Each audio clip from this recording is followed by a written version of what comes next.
आओ आज फिर ख्वाबों के देश में चलें। खुश आमदीद काफ कहानी में। पुराने वक्तों की बात है कि एक शहर में बहुत अमीर सौदागर रहता था। अल्लाह ने उसे दौलत की फरावानी दी थी, मगर उसका बेटा हद दर्जा जिद्दी, लाडला और घमंडी था। दौलत के नशे और जवानी के गुरूर ने इसे अंधा कर रखा था। जब शादी की उम्र को पहुंचा तो उसने अपने वालिदैन के सामने एक अजीबो गरीब और जाहिलाना शर्त रख दी। इसने सीना तान कर कहा, मैं सिर्फ इस लड़की से शादी करूंगा जो रोजाना सुबह मेरे हाथ से 10 जूते खाना कबूल करेगी। वालिदैन ने सर पीट लिया। इन्होंने उसे बहुत समझाया कि बेटा, ये शराफत नहीं, जुल्म है। कौन सा शरीफ घराना अपनी बेटी जूते खाने के लिए देगा? मगर वो अपनी हट का पका था, टस से मस न हुआ। शहर की कई लड़कियों ने ये सुनकर इनकार कर दिया, लेकिन कहते हैं कि जोड़े आसमानों पर बनते हैं। उसी शहर में एक लड़की ज़विया रहती थी। ज़विया न सिर्फ हसीन थी बल्कि बैला की ज़हीन और बावकार भी। जब इस तक ये बात पहुंची तो उसने वालिदैन को राज़ी कर लिया और शर्त मंजूर कर ली। शादी धूमधाम से हुई।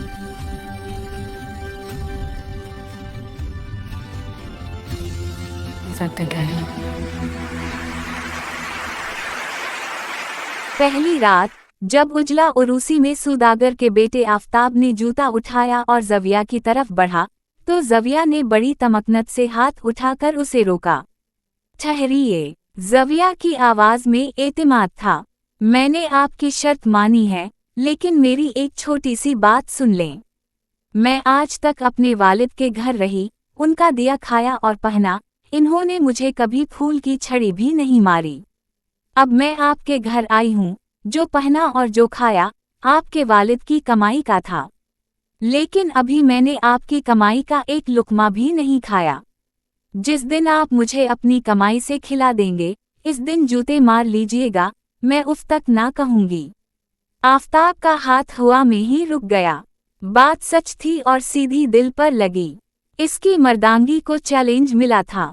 वो गुस्से से बाहर निकला और सीधा अपने वालिद के पास गया और सारी बात बताई। फिर कहा, बाबा, मुझे एक जहाज और तिजारती सामान दें। मैं कल ही तिजारत के लिए रवाना हूँगा और खुद कमाकर दिखाऊंगा। वालिदैन दिल ही दिल में बहू की दानिशमंदी पर बहुत खुश हुए। बाप ने जहाज और माल दिया, दुआएं दे और आफताब रवाना हो गया। आफताब का जहाज समंदरों का सीना चरता हुआ एक अजनबी जजीरे पर लंगर अंदाज हुआ। ये एक खूबसूरत बस्ती थी, लेकिन वहाँ के लोग बड़े ठग और मकार थे। आफताब बाजार में उतरते ही एक मुसीबत में फंस गया। एक अंधे ने इसका दामन पकड़ लिया और चीखने लगा, अरे तुम आ गए। तुम्हारा बाप तो नहीं आया, लेकिन तुमसे ही सही। मैंने तुम्हारे बाप से बहुत बड़ी रकम उधार ली थी, जिसके बदले उसने मेरी आंख गिरवी रखी थी। अब या तो मेरे पैसे दो या मेरी आंख वापस करो। आफताब हका बका रह गया। लोग जुमा हो गए। अंधा कहने लगा कि अगर आंख नहीं लाए तो अपनी आंख निकाल कर दो। लोग अंधे की हाँ में हाँ मिलाने लगे। आफताब ने घबरा कर 200 अशरफियां देकर जान छड़ाई। आगे बढ़ा, देखा कि एक हसीन औरत दरवाजे पर खड़ी उसे देखे जा रही है। फिर हाथ के इशारे से पास बुलाया। आफताब उसकी तरफ खींचा चला गया। इसने मुस्कुरा कर कहा, लगता है नए आए हो। ए नौजवान, हमारे शहर का रिवाज है कि नए मेहमान को सोने के ग्लास में दूध पिलाया जाता है। आफताब इसकी बातों में आ गया। इसने दूध पिया और ग्लास नीचे रख दिया। उसी लम्हे औरत की सुधाई हुई बिल्ली आई, ग्लास उठाया और भागकर आफताब के जहाज में छुपा दिया। औरत ने शोर मचा दिया, चोर चोर, इस मुसाफिर ने मेरा सोने का ग्लास चरा लिया। शोर सुनकर लोग जुमा हो गए। कौतवाल भी आ गया। इसने आफताब की तलाशी ली। औरत कहने लगी, उसने अपने जहाज में छुपा दिया होगा। चुनाचे जहाज की तलाशी ली और वहां से सोने का ग्लास बरामद हुआ।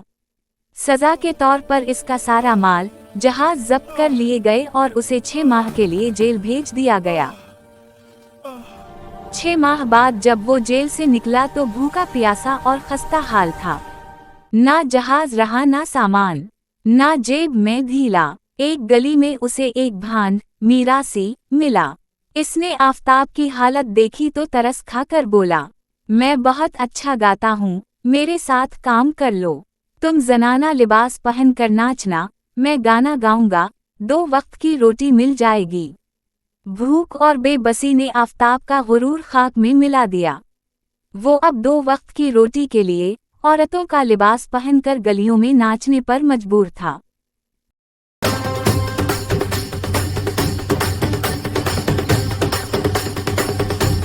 दूसरी तरफ 8 माह गुजर गए और आफताब की कोई खबर न आई। ज़विया समझ गई कि मुआमला गड़बड़ है। इसने सास ससुर से कहा, मेरा शौहर चूंकि मेरी वजह से घर से निकला था, मैं इन्हें तलाश करने जाना चाहती हूँ। आप मुझे 2 जहाज दे दें। ससुर ने कहा, ठीक है बेटी, लेकिन साथ मेरे 5 मुलाजिम ले जाओ। ये वफादार हैं। और बहुत सा सोना दिया। साथ ही ज़विया ने घर का वफादार कुत्ता साथ ले लिया। ज़विया ने अपना हुलिया तब्दील किया, मर्दाना लिबास पहना, सर पर पगड़ी रखी और एक अमीर सौदागर जुबैर के रूप में उसी जजीरे पर पहुंची। बाजार में वही अंधा ठग फिर आ गया। इसने ज़विया, जो जुबैर के रूप में थी, का रास्ता रोका और कहने लगा, इस बार तुम आए हो, तुम्हारा बाप नहीं आया। मैंने उनसे 500 सोने के सिक्के उधार लिए थे और बदले में तुम्हारे बाप के पास मेरी आंख गिरवी है। तुम ये सिक्के लो और मुझे मेरी आंख वापस कर दो। ज़विया समझ गई, ये कोई ठग है। अपने मुहाफिजों को हुक्म दिया, जाओ इस अंधे की आंख ढूंढ कर उसे वापस करो। कुछ देर मुलाजिम ढूंढने का नाटक करते रहे, फिर आकर बोले, हुजूर, वहाँ बहुत सी आंखें हैं, समझ नहीं आ रहा, उनकी आंख कौन सी है। ज़विया ने हुक्म दिया, खंजर से इसकी दूसरी आंख निकाल लो ताकि हम वजन करके सही आंख दे सकें। ये सुनना था कि अंधे के होश उड़ गए। वो वहां से ऐसा भागा कि मुड़कर भी ना देखा। ज़विया को अंदाजा हो गया कि उसका शौहर भी जरूर इस बस्ती में आया होगा और ठगों के हथे चढ़कर किसी मुसीबत में मुब्तला होगा। वहां इन्हें एक लनगड़ा मिला। उसने भी दावा किया कि इसकी टांग इसके बाप के पास गिरवी रखी है। ज़विया ने फौरन कहा, जी हम आपकी टांग लाए हैं। वो जहाज में दूसरी बहुत सी टांगों के साथ पड़ी है। फिर मुलाजिम को हुक्म दिया, इसकी जहाज से टांग ढूंढ कर लाओ। मुलाजिम कहने लगा, हुजूर, मुझे कैसे पता चलेगा कि कौन सी टांग उनकी है। ज़विया एतमाद से बोली, इसकी दूसरी टांग काट कर ले जाओ ताकि जोड़ मिलाकर उसे इसकी असल टांग वापस कर सकें। लनगड़ा ने ये सुना तो हड़बड़ा गया, अपनी बैसाखियां फेंक कर रफू चक्कर हो गया। जब ज़विया बाजार से गुजरी, देखा एक औरत दरवाजे में खड़ी इसे देखकर मुस्कुरा रही है। ज़विया इसे देखकर रुक गई। इस मकार औरत ने इशारे से अपनी तरफ बुलाया। ज़विया कुछ सोचते हुए उसकी तरफ गई। औरत कहने लगी, लगता है आप इस शहर में पहली बार आए हैं। ज़विया, जो जुबैर के रूप में थी, बोली, जी। औरत कहने लगी, हमारे यहाँ रिवाज है जो हमारे शहर पहली बार आए उसे सोने के ग्लास में दूध पिलाते हैं। औरत ने वही सोने के ग्लास और दूध वाला ड्रामा किया। ज़विया ने दूध पिया, ग्लास रखा। जैसे ही ग्लास रखा, औरत की पालतू बिल्ली ने ग्लास मुंह में दबाया और जहाज की तरफ भागी। जहाज पर कुत्ते ने बिल्ली को देखा तो उसकी तरफ लपका। बिल्ली डरकर वापस औरत के मकान में आई और चारपाई के नीचे छुप गई। मकार औरत इस बात से अनजान थी। शोर मचाने लगी, चोर चोर, मेरे सोने का ग्लास छुपा लिया। लोग इकट्ठे हो गए, कोतवाल भी आ गया। ज़विया कहने लगी, मैंने ग्लास चोरी नहीं किया। मकार औरत कहने लगी, उसने अपने जहाज में छुपा लिया होगा, वहां तलाशी लें। चुनाचे कोतवाल ने जहाज की तलाशी ली, लेकिन ग्लास बरामद न हुआ। ज़विया ने कोतवाल से कहा, अब इस औरत के घर की तलाशी लें, हो सकता है ग्लास उसने खुद अपने घर में छुपा लिया हो। कोतवाल ने औरत के घर की तलाशी ली। देखा बेड के नीचे बिल्ली मुंह में ग्लास पकड़े बैठी है। ज़विया ऊंची आवाज में बोली, देखो लोगों, ये औरत मेहमानों को ठगती है। सिपाहियों ने इस औरत को गिरफ्तार कर लिया। शाम को ज़विया बाजार से गुजर रही थी कि मजमा देखा। बीच में एक औरत नाच रही थी। ज़विया की निगाहें औरत पर जम गईं, उसे वो औरत जानी पहचानी लगी। इसने मुहाफिजों के जरिए दोनों को बलवाया। आफताब अपनी बीवी को मर्दाना लिबास में पहचान ना सका, लेकिन ज़विया अपने शौहर को पहचान गई।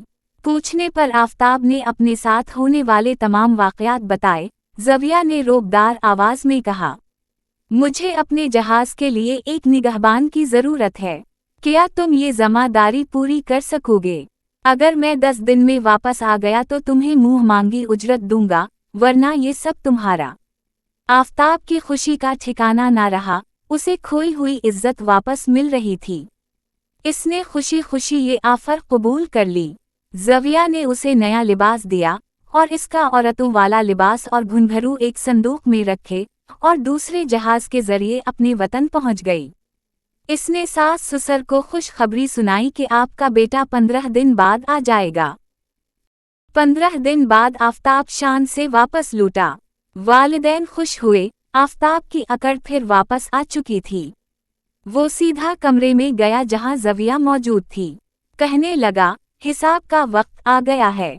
मैं इतने माह बाहर रहा, अब सूद समेत जूते पड़ेंगे। जब जूता हाथ में पकड़कर मारने लगा तो ज़विया मुस्कुराने लगी, कहने लगी, जो माल लाए हो वो मेहनत का है या लौट का है? ये सुनकर आफताब का रंग फीका पड़ गया। फिर उठकर एक संदूक खोला।